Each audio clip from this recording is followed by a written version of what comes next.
What's up, y'all? TBrown31 here with JaboctheGreat. Welcome back to another episode of The Last Word.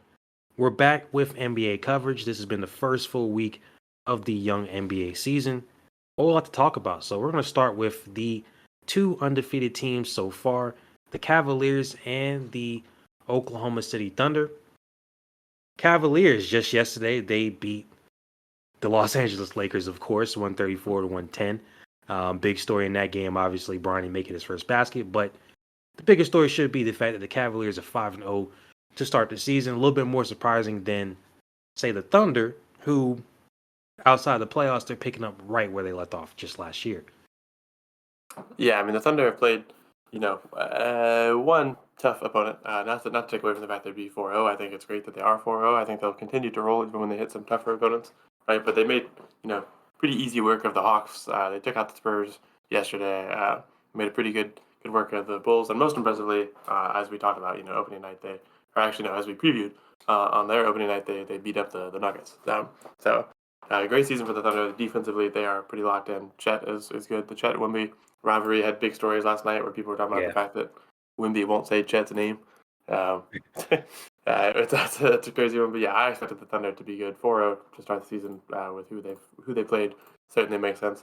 The Cavs, though, I expected them to be better than last year. I'm not going to act like they started crazy, right? Because their first three opponents are the Raptors, Pistons, and Wizards, who I think have a collective 3 wins so far.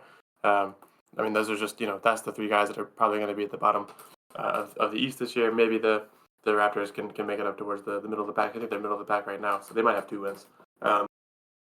But then they turn around and they win a close one with the Knicks, and then they put the Lakers game a little bit out of hand. And the Lakers send in Bronny James, and the Cavs send in their backup people. So Cavs defensively have been on one. I mean, they've allowed over 100 every game, but they beat the Raptors by 30, beat the Pistons by about 12, beat the Wizards by about 20, and then beat the Lakers by 24. So they've been really, really high offensively, and then it makes their defense look like it's good because you've got such a wide margin. But I think a lot of it is just like this Cavs offense is rolling right now.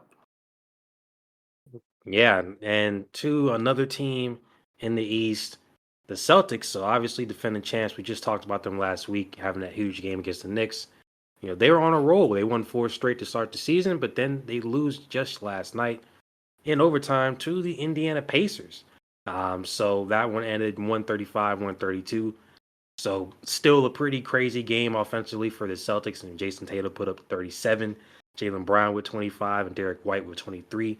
So pretty big game offensively, but clearly that vaunted defense wasn't there. They allowed 135 to the Pacers, and the Pacers get their second win of the season. Yeah, I mean the Celtics defense has been pretty solid, but they've still allowed a good bit of points throughout the season. Right, the Pistons put up 118. They beat the Wizards pretty handily, and they really beat up the Knicks on opening night. And then they played my Bucks. Didn't go well for us. Peyton Pritchard had like 7 threes. But they also, their defense wasn't the shining star of that Bucks game either. But you move to this Pacers game, and boom, you're in this high octane shootout, which is great for the Pacers because they haven't had that all season so far, right? Like they just 2 nights before that game had Paolo Banchero put up 50 on them, 37 in the first half. That defense wasn't good, and their offense wasn't able to keep up with the Magic in that game. But this time they get to overtime, and Pascal Siakam buries a big 3. Not the guy you would expect to hit the game-winning 3, I don't think. Siakam's a great player, but seeing him behind the arc, I'm not expecting quite that much of a game winner. I'm thinking this game might go to double overtime. Boom, Pascal puts it to bed. So impressive. The Celtics, obviously, you don't really expect many people to go 82-0 or 73-9 or anything like that.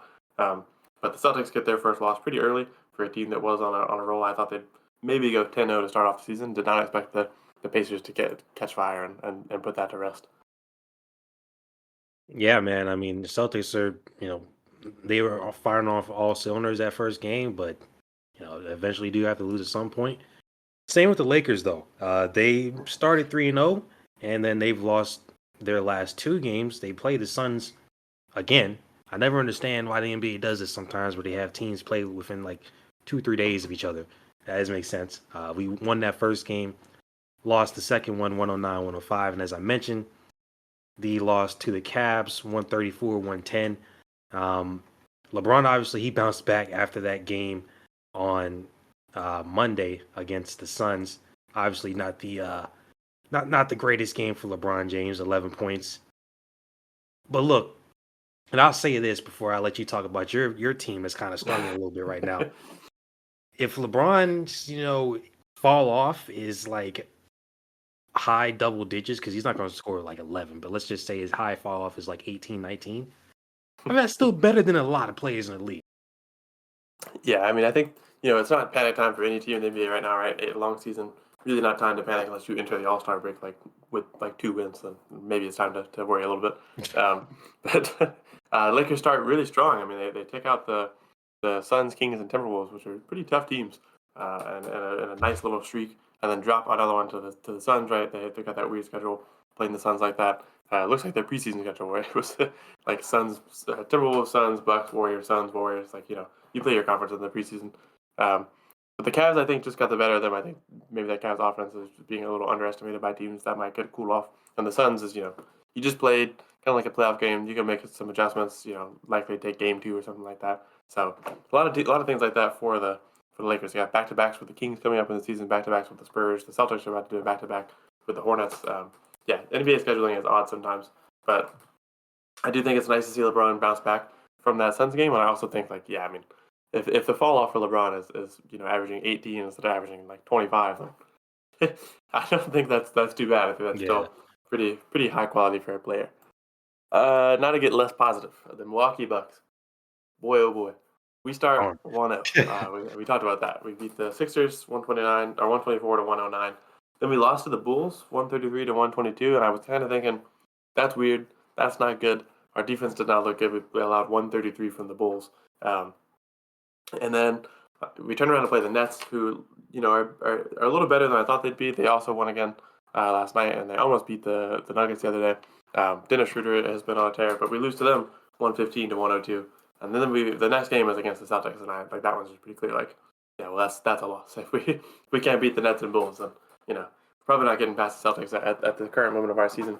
So I think for me, Giannis has got some improvements to make. Right, that might be a crazy thing to hear. A lot of people are going to look to Brook Lopez or Pat Connaughton and Bobby Portis, and I am going to get to those guys. But Giannis has had some moments where he's not really passing the ball. Sometimes when he needs to, he's not hitting as many free throws as he needs to hit. There's parts of Giannis' game that have been needing to be cleaned up before we've gotten here, and he cleaned them up really nicely on that 2021 run, and kind of lost some of them as we move forward. So would like Giannis to continue to be our number one guy, but certainly to be a little more accepting of the fact that we have guys like Dame on the team now, and a little bit better at hitting the free throws when he does get the foul. I don't think Giannis has the best whistle in the league, so when you get there, you gotta make it count. Brook Lopez has not been horrible. Right? I had a lot of complaints about him last year. Right now, Bobby Portis and Pat Connaughton, you gotta go. I think, and that sucks. I have a Bobby Portis T-shirt. I wear it all the time. Love that guy. Pat Connaughton, great in the 2021 run, has not been good since. I think he should go. He can't really defend. He's a liability on offense. Bobby Portis is not usually a liability on offense. He hasn't been amazing on offense this season, but man, is he slow and targetable on defense. Every team so far has found ways when we have our starting lineup and just get right at Bobby, make him move in a weird way, and suddenly you've got a big open space. I think he's not the worst defender in the league. He's certainly never been our best defender, but this is a big regression. I think his slow movement on the court, his weird spacing, his sometimes just poor decision making with his fouls, and the lateral movement. I don't really want to get rid of Bobby Portis. Like, it's not my deepest desire. Like I said, fan favorite for sure.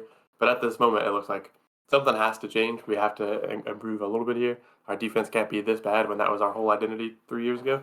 Obviously, we lost Drew Holiday. That's going to be a big thing for defense. But Bobby Portis has either got to lock in and pick it up on his defensive abilities, or at least being better at playing help defense and then forcing guys into Giannis or into Brook, or Bobby Portis has got to get flipped for somebody. I don't really know who we could get. Bucks fans on Twitter were making jokes about, "Don't worry, Bam, we'll get you out of Miami." That's not happening. They're not getting rid of Bam. I don't really know what the solution is. I don't know at this moment who could we flip Bobby Portis and Pat Connaughton for. But I feel like someone like the Nets or somebody would give up a Nick Claxton or something for some vets like Bobby Portis and Pat and maybe a pick. So I don't know. Maybe I'm being too hopeful. Maybe I'm being too panicky. Not great to start the season 1-3 with the roster we have, but we start 1-3. We play the 2-3 Memphis Grizzlies tonight. Hopefully, we make it to 2-3. I mean, I don't wouldn't say you're being super pessimistic. I mean, we're still like a few games into the season, and you are missing Chris Middleton, by the way. That So is true. yeah, I will say like that does make an impact because we always talked about him. If he doesn't show up in the playoffs to help Giannis, like they're screwed. They're gonna need him in the regular season too. All right, so I wouldn't get too, I wouldn't be too pessimistic about it, but obviously, like you said, there are things that should be improving. Now, your schedule upcoming though is kind of interesting because you do, like you said, you have the Grizzlies, and then like I just said, 2 straight games in a row against the Cavs, Saturday and Monday. I don't get it, but all right. You play the Jazz, so Jazz, they're bad, so that's fair. And then you got the Knicks and Celtics after that, so Yeah. it might be a little bit rough there for a little bit, but I think the Bucks will be fine. But like I said, Jazz they're winless right now. They're bad. That's pretty much that's not an understatement. I mean, they suck. Um, because look, that first game against the Grizzlies, it was real close. They lost by only a basket, so fair play there. Get destroyed by the Warriors, kind of get beat up by the Kings. Decent loss to the Mavs. Yeah, we're not really expecting much from the Jazz anyway. The Sixers, on the other hand, and I understand Embiid and PG are out, and that's kind of the thing there. It's like when are these guys going to come back and be able to play together and help this team actually do some stuff? Like Tyrese Maxey can't be out there by himself doing everything. So they start 1-3, and they're coming off of a loss against Detroit. I mean, that's a bad loss there. So out of those two teams, then I mean, obviously I have more faith in the Sixers to turn things around, but not super impressed with their start. Yeah, I would not really expect the Jazz to be able to turn that one around. I just don't think that's what they're going for right now either. They might be looking at adding a Cooper Flag to the roster, which is crazy, but Yeah. we'll see we'll see where that goes. Obviously, with the NBA, you can't just directly tank either. Like you're going to get put in the lottery, so got to be careful with that one. Don't want to tank for nothing. But the Sixers, it does suck because it's like how do I judge these guys without Embiid and PG? Well, it is they beat the Pacers 118 to 114. I was about to say 18 to 14. That's not a pickup game. Um, I think that like there's flashes here where like obviously they're going to be worse without Embiid and PG, but you still got Tyrese Maxey, you still got Kelly Oubre, you have an Andre Drummond who was playing really well. You got guys on this team that can certainly pick up wins against teams like the Raptors and Pistons, right? Like I think even without Embiid and PG, the Pistons and Raptors are beatable teams. So to lose against those two guys is tough. Losing to the beating the Pacers is crazy. I think, right? Like if you can't get over the Raptors and Pistons, but you spend all of the first half tied with the Bucks, and then you beat the Pacers. So I think this is a very interesting scenario, but they've got to get healthy, or it's going to be a rough few days for them as well. Right? They got the Grizzlies, Suns, Clippers, Lakers all coming up before they get the Hornets, which maybe isn't even that much of a break. Hornets have been certainly better than the Pistons and Raptors. And then you go right into Knicks, Cavs, Magic, Heat, Grizzlies, Nets, Clippers, and then you get the Rockets, which is maybe your next sigh of relief, depending on who's healthy and who's back in. But this is definitely not the way Sixers fans want to start. They definitely gotta get them in. But also, they were fined. I already talked about the fact that I don't know if we fully mentioned that they were investigated, but they have been fined for quote unquote misrepresenting Joel Embiid's health. So that investigation went somewhere. They've been fined. They were fined for tampering a little bit ago and had a pick taken away from them.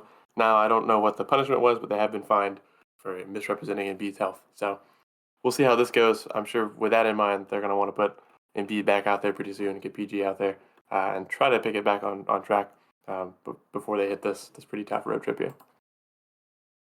Yeah, coming into this weekend, we got some big games, of course. Two I was looking at Clippers and the Suns. That's going to be tonight, actually, and then the Magic and the Mavericks on Sunday. So a couple good matchups there.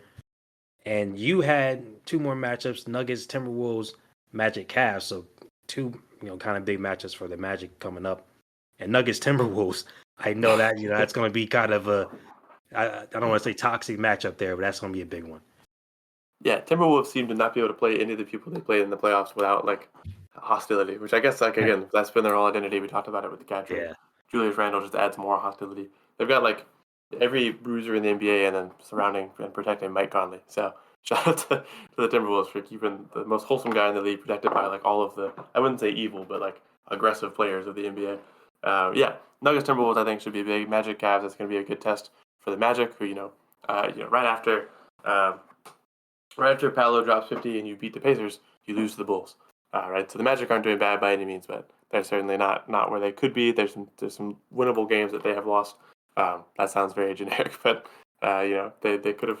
They certainly could also be undefeated, depending on the way you look at their season. So big games against the Cavs and Mavericks coming up, and those two teams have been maybe overperforming to people's expectations. I feel like a lot of people really didn't talk about the impact of the Clay trade. I feel like everyone was kind of like, I don't know if that's going to make them like that much stronger. But so Yeah. far for the regular season, I mean, Clay has been locked in. I know in the preseason he had another stinker, another donut game. So that also set people's expectations back. But yeah, Mavericks have been playing good. I think these four matchups are probably going to be the biggest ones of the weekend, considering the strengths of each team. So Clippers and Suns seems like that one's always got a lot going on. That should be fun.